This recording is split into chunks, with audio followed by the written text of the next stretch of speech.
Today, we are diving into a book that, and I'm not exaggerating, has completely changed the game for millions of people. It's Eckhart Tolle's The Power of Now, a guide to understanding, well, your own mind. So let's jump right in. So let me just start by asking you something. Have you ever actually stopped and noticed that voice inside your head? You know the one that's probably chattering away right now, commenting on what I'm saying. It worries, it judges, it plans, it replays old conversations. It literally never shuts up.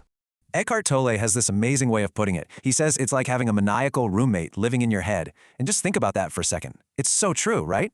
If a real person followed you around all day, narrating and criticizing everything you do, you would have kicked them out years ago. But we live with this voice 24/7. All right, so let's really unpack this idea of the roommate in your head. Because according to Tolle, this isn't just some quirky personality trait. Oh no, it's actually the source of a massive, massive problem for most of us. Here's the core idea. Tolle argues that almost all of our stress, our anxiety, our unhappiness, it doesn't really come from our jobs or our relationships or our bank accounts. It comes from getting completely lost in this nonstop river of involuntary thoughts. We get so caught up in it that we think we are that voice. So who is this guy making such a huge claim, and how in the world did he figure this out? To really get the power of his solution, you kind of have to understand the man himself. Eckhart Tolle's own story is, well, it's pretty wild. His early life was anything but peaceful. We're talking deep, crippling depression and anxiety. Then one night, at age 29, right on the brink of ending it all, he had this sudden, complete spiritual transformation. It wasn't gradual. It was like a switch flipped overnight, taking him from unbearable pain to this state of intense joy.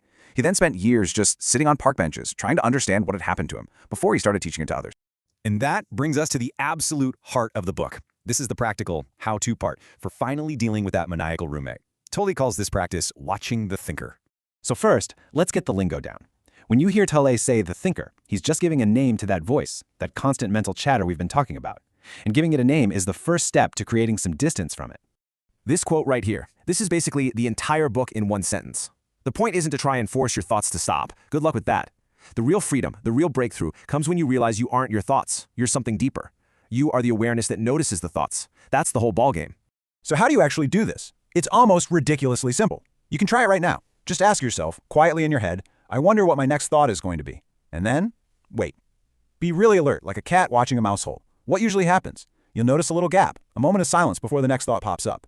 That gap, that moment of pure awareness without thought, that is what Tolle calls presence, or being in the now.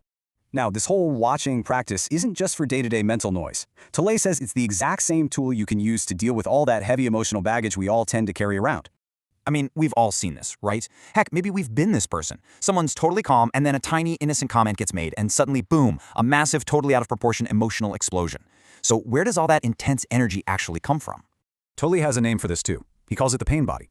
Just picture it as this collection of all the old, unprocessed negative emotions from your entire life, all bundled together into its own little energy field inside you. Most of the time it's asleep, but when something triggers it, it wakes up and it's hungry. It wants to feed on more pain, more drama, more negative thoughts.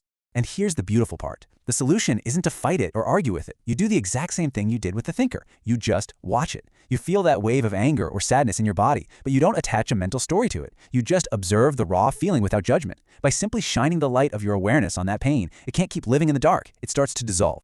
Okay, so these are some seriously powerful ideas. But let's be real. How does any of this square with the way most of us live, especially in our modern go-go-go culture? When you boil it all down, you see there's this huge conflict.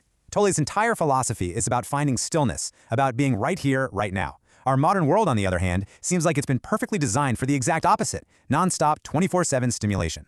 And this table just lays it all out, doesn't it? Tolle says live in the now. Our culture screams at us to hustle for the future.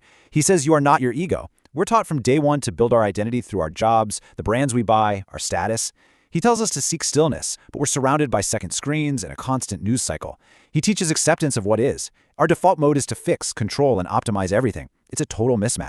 So the big takeaway here is that trying to live this way isn't just some little self-help trick. It's a truly radical act. It means you have to consciously and deliberately swim against a very, very powerful cultural tide that is always trying to pull you into the past or worry about the future. Anywhere but the only place that's actually real. Right here, right now. So I'll just leave you with this. The core of Tolle's message is that you have a choice. You can stay lost in the river of your thoughts, a prisoner to that maniacal roommate, or you can take a step back and remember that you are the silent awareness watching it all happen. So if you really are that watcher, what will you choose to observe right now?